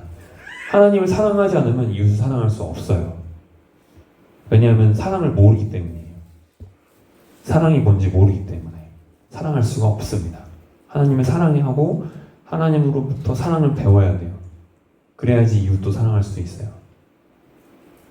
자, 여호와께서 베푸신 은혜를 기억하라. 우리를 구원하신 은혜를 기억해라. 그리고 그러면서 1계명 너는 나 외에는 다른 신들을 내게 두지 말라. 모든 종류의 우상숭배를 금지하고 하나님보다 더 기뻐하시고 의지할 것을 두지 말아라 그런 얘기죠. 그러니까 뭐 이제 신들만을 두지 않을 게 아니라 아무튼 내가 하나님보다 더 좋아하는 걸 두지 않도록 해야 된다는 거죠. 그래야 저희들이 살아가는 삶의 질서가 잡히는 것 같아요. 예를 들면은 이제 뭐 이렇게 배우자를 너무 좋아해요. 그래가지고 뭐 하나님은 잊어버려요. 그렇게 되면은 내가 좋아하는 게 좋아하는 건지 아닌지를 정말 사랑하는 건지 욕망인지를 판단할 수가 없어집니다. 그거 이해되십니까? 배우자를 너무 사랑해요? 그 집착이 될 수도 있어요. 이 사랑이 되려면 하나님을 알아야 돼요. 하나님을 알 때야 비로소 정말로 사랑할 수가 있어요. 그런 예를 들면 그런 거예요. 그게 우리 우상이 될 수도 있다는 거예요. 자, 세 번째 형상을 만들지 말아라. 형상을 만들지 말라는 얘기는 하나님을 제한하지 말라는 얘기고요. 3계명 하나님의 이름을 망령되게 부르지 말아라. 하나님의 이름으로 맹세하지 마. 특히 맹세에 대해서 이야기하는데 맹세하지 말아라. 왜냐하면은 특히 거짓 맹세를 뭔가 내 자신의 뜻을 관철시키기 위해서 하나님의 이름을 함부로 쓰지 말아라. 그렇게 이야기합니다. 자, 4계명 안식일을 기억하며 거룩하게 지켜라. 이 안식일에 대해서는 조금 더 할 얘기가 좀 있는데요. 안식일은 영원한 안식을 기대하고 소망하는 율법적 의식이다. 이 부분에서는 그 의미가 사라졌다. 왜냐하면 예수께서 오셨기 때문이다. 그러니까 이제 의식법으로서의 안식을 말하는 거예요, 지금. 그러니까 안식일을 지켜라라고 할 때 이 안식일이라는 날짜를 지켜야 된다라고 생각할 필요 없다는 거예요, 이제. 자, 그리고 심지어 여기 저희 깜짝 놀랐는데 반드시 주일을 안식일로 지켜야 하는 것은 아니다라고 거기 적혀 있잖아요. 그래가지고 이게 진짜 깔뱅이 한 말인가? 찾아봤어요. 실제로 깔뱅이 이런 얘기를 했더라고요. 그러니까 무슨 말이냐면은 이제 어떤 날이든지 이제 이렇게 심지어 그 당시에 사람들 어떤 생각하는 사람들이 있었냐면은 사람들 중에 모든 날을 다 모이자, 모든 날 다 예배를 드리자. 왜냐하면은 우리는 다 모든 날 경건해야 되니까 모든 날 다 모이자. 그렇게 이야기하는 사람들도 있었대요. 근데 그렇게 깔배는 거기에 대해서 그렇게 과연 할 수 있겠냐? 그렇게 할 수 있겠냐라는 질문을 던지고, 그리고 주일에 해왔던 전통이 있기 때문에 그걸 잘 그냥 지켜나가는 게 어떨까? 그렇게 이야기를 합니다. 그래서 안식일에 대해서 어떤 날에 대한, 그리고 그 당시 깔뱅의 시대나 사실 지금 시대도 그렇고요. 가톨릭은 날들이 좀 중요해요. 뭐 무슨 만성절, 무슨 성인의 날, 뭐가 많거든요. 날들에 대한, 그래서 이 날을 잘 지켜야 된다고 생각하는 편이고요. 이때에도 뭐 무슨 날 이런 게 많았어요. 그래서 이런 날들에 대한 어떤 미신적인 관점을 좀 없애야 된다라고 생각을 한 거예요. 그런데 그래서 이제 반드시 어떤 날짜를 정해서 이제 뭐 이렇게 그 날을 미신화, 이 날 안 지키면 저주를 받을 것 같아. 그런 미신화할 정도로 그 날을 정해서는 안 된다. 어떤 날을 정해서 예배를 드려도 괜찮다. 다만 질서 있게 해야 되기 때문에 주일에 모이자. 그렇게 얘기를 하는 겁니다. 그래서 안식교가 이단이냐? 거기에 대해서 안식교가 왜 이단이냐면요. 안식일을 지키기 때문에 이단인 게 아니에요. 그러니까 토요일 날 예배 드리는 거 빼놓고 우리랑 다 똑같아. 그러면 이단이라고 말할 수 없어요. 근데 토요일 날 예배를 드릴 뿐만 아니라 다른 부분에서 큰 차이가 있어서 이단으로 지정이 된 거예요. 어떤 나라에서는 안식교가 이단으로 지정되지 않은 나라도 있어요. 근데 우리나라에 있는 안식교의 이름은 뭐예요? 제7일 예수 재림교예요. 이게 가지고 있는 신학이 건강하지 않아요. 그래서 이단이 된 거지. 뭐 토요일 문제, 보통 그런 데서는 토요일 문제로 걸고 넘어지거든요. 왜 주일을 지키냐? 안식일을 토요일을 지키라고 했는데 왜 주일을 지키냐? 근데 그 문제가 아니에요. 그런 문제에 논점을 흐리는 거예요. 그거는 이해되시죠? 네. 자, 나를 구별하는 것이 미신적인 행위라고 사도 바울이 선언했다. 갈라디아 사람들이 날과 달과 절기와 해를 지키는 것을 보고서 자기의 수고가 헛될까 이제 사도 바울이 두려워했다라고 해요. 나를 구분하는 것이 마치 이사날짜를 받는 것 같은 미신적인 행위가 되지 않도록 사도가 염려합니다. 자, 5계명 내 부모를 공경하라 아까 말씀드렸고요. 6계명 살인하지 말라. 7계명 간음하지 말라. 결혼제도 안에서만 성적인 친밀감을 가지도록 해라. 8계명 도둑질하지 말라. 남의 소유를 탐내지 않을 뿐만 아니라 지켜주기도 해야 된다라고 깔면은 이야기했습니다. 지금 엄청 많이 생략하고 말씀드리고 있습니다. 제9계명 내 이웃에 대해 거짓 증거하지 말라.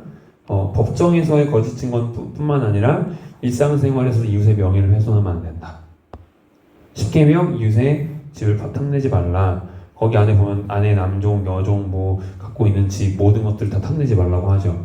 마음이 탐심에 물들지 말아야 된다. 그렇게 볼 수가 있습니다. 그리고 10계명을 지키면서 어떤 것은 큰 죄로 여기고 어떤 것은 작은 죄로 여겨서는 안 된다. 이런 것도 그냥 깔뱅이 이야기한 부분들을 짚고 오늘 여기까지 하도록 하겠습니다. 네, 수고하셨고요. 네. 아까 하려다가 못한 얘기만 마무리하고 할게요. 지금 율법의 제3 사용에서 이거는 제가 10계명 강의 시간에도 말씀드렸는데 저희들이 가지고 있는 법에 대해서 이런 율법의 제3 사용이라는 관점을 갖고 계셨으면 좋겠어요. 그래야 우리가 살면서 무너지지 않아요. 무슨 말이냐면은 이제 10계명이 주어질 때에도 이 10계명은 구원 받은 사람에게 주신 구원 이미 출애굽 시킨 백성에게 주신 법이에요. 출애굽을 하기 전에 이걸 지키면 출애굽 시켜줄게. 이게 아니고 이미 출애굽을 한 백성들에게 주신 법이었어요. 그러니까 우리들에게 주신 하나님의 법은 이미 우리가 구원받은 백성으로서 주신 법이에요. 이걸 못 지킨다고 해서 내 구원이 흔들린다. 그건 아니에요. 그렇지만 하나님께 감사함으로 이 법을 지키는 거죠. 나를 구원하신 하나님의 은혜에 감사하면서. 이게 우리에게 왜 중요하냐면은 우리가 살면서 법을 못 지킬 때마다 살면서 뭔가 하나님의 법을 못 지킬 때마다 마음이 무너질 때가 되게 많아요. 그러니까 하나님을 찾게 되잖아요. 그래서 이 법은 은혜의 법입니다. 그거를 말씀드리고 싶었어요. 그래서 실제로 예배 시간에 십계명 낭송이 있었는데 용서의 확인이 있은 다음에 십계명 암송이 있었어요. 십계명 암송이 있은 다음에 용서의 확인이 있었던 게 아니고 예배 시간 안에서 이제 용서의 확인을 한 다음에 십계명을 읽었어요. 무슨 차이가 있어요? 만약에 용서의 확인이 뒤에 있으면은 십계명이 앞에 있으면은 법을 쭉 보고 너 정죄 당해 이거 못했지? 그 다음에 용서해줄게 이렇게 되는 거지만 용서의 확인이 먼저 있은 다음에 십계명을 읽으면은 아 나를 용서해 주셨는데 나에게 용서받은 나에게 이런 법을 주시는구나 라는 은혜의 법이 되는 거예요. 그런 차이가 있어요. 그래서 이게 우리의 삶의 원칙이 되기도 해야 됩니다. 살아가면서 법을 줄 때에는 너는 내 딸이고 내 아들이기 때문에 이 법을 주는 거지. 그런 거잖아요. 그죠? 그런 관점으로 접근해 들어가는 게 이제 그리스도인다운 법인 거죠. 기도하시겠습니다. 저희 기독교 강요 시간 세 번째 시간을 마쳤습니다. 빠르게 훑어 나가면서 많이 보지는 못했지만 본 부분들 잘 기억하고 우리의 삶의 자양분으로 남게 하시고 잘 이해되지 않고 또 힘든 부분들 하나님 살펴주셔서 언젠가 깨닫게 하시고 이해하게 하여 주시옵소서. 무엇보다도 끊임없이 항상 우리가 성경을 중심으로 나의 삶을 이해하려고 하지 않고 나의 삶을 중심으로 성경을 이해하려고 하는 그런 역발상을 하지 않도록 하나님 저희들의 마음을 붙잡아 주시옵소서. 예수님의 이름으로 기도드립니다. 아멘. 다음 주는 안 합니다. 다음 주에 뵙겠습니다. 네. 자, 읽고 싶은 데까지 읽어오세요. 이제 일단은 이제 제 2권은 다 읽어오셨으면 좋겠고, 그리고 3권 중에 읽으실 수 있는 부분들까지 읽어오세요. 네.